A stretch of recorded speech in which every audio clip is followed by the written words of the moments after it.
All right. So are you ready to like get into something a little different? Today we are going. I am ready. Okay, good. I'm excited about this one. Yeah, me too.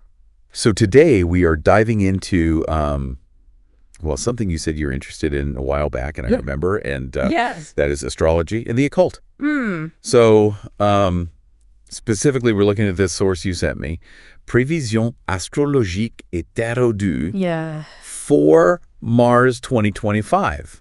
Right. Which basically just means like astrological and tarot predictions for March 4th, 2025. So this is like a daily forecast kind of thing. Cool.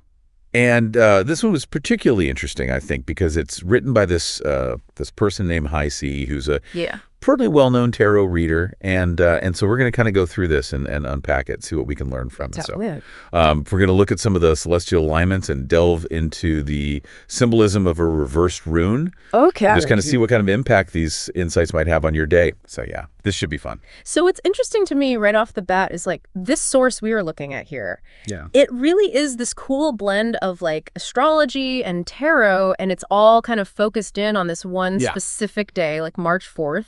So it's like almost like a roadmap for like the energies that might be at play on that day. Yeah, I'm looking at this forecast right now, and honestly, it's kind of a head scratcher. It's like talking about a day of rebellion, but also urging caution. So like, how do we make sense of those seemingly opposite energies? Right. So I think the key to understanding this is it really comes down to where the moon is on this particular day. Okay. So the moon is in Taurus on March 4th. And when we think about Taurus, I always think of like that friend who loves routine. Right. To get things done.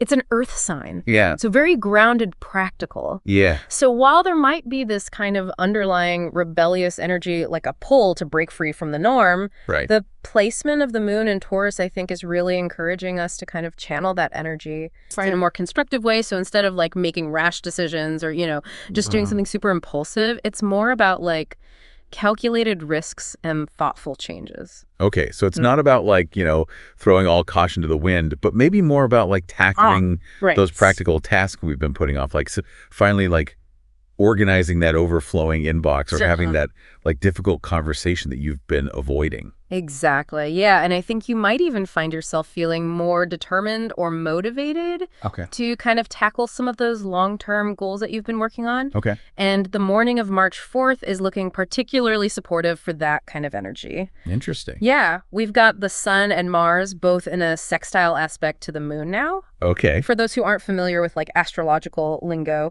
a sextile basically means that those celestial bodies are in a harmonious position to one another. So they're lending us extra energy. It's boosting our emotional balance. It's like the universe is giving us a little pep talk saying, go for it. I like that. Yeah. Okay, hold on, though, because I'm also seeing that Uranus comes into play a little later in the day. Yeah. Isn't that planet like all about sudden changes and like unexpected events? That's exactly right. Yeah. So as the moon conjuncts Uranus that evening. Okay. So meaning that they basically align in the sky, we might experience some sudden shifts in mood or, you know, even unexpected flashes of insight. So it's like a dash of spontaneity gets added into the otherwise stable energy of the day. I think it's a good reminder to stay flexible. Right. Embrace the unexpected because you never know. You might have some really brilliant ideas that surface when you least expect them.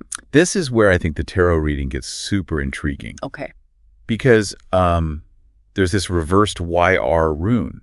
Yeah. And that sounds a little bit like a warning sign to me. Yeah, you're picking up on the nuances here, which is great. So in many interpretations, the reversed YR rune is like a caution flag, waving. You know, it kind of suggests that rushing into things, especially without clear communication, could lead to misunderstandings or missteps.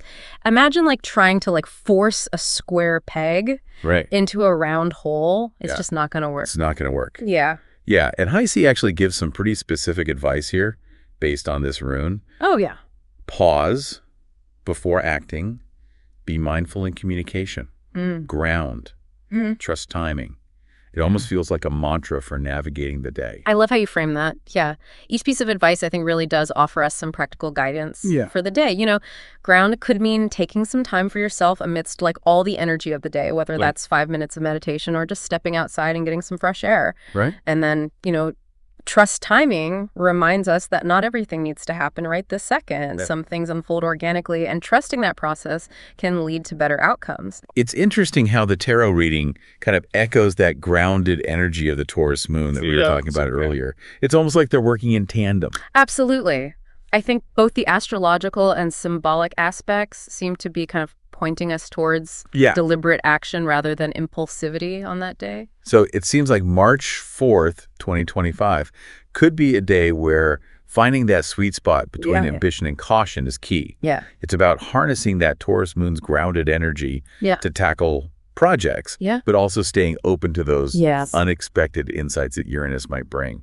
I think this raises a really interesting question for all of us. Okay, what's that? How might understanding these influences help you navigate, like, the day-to-day challenges and opportunities that come up? You know, could this awareness help you make more mindful choices, especially when you're faced with, like, an unexpected decision?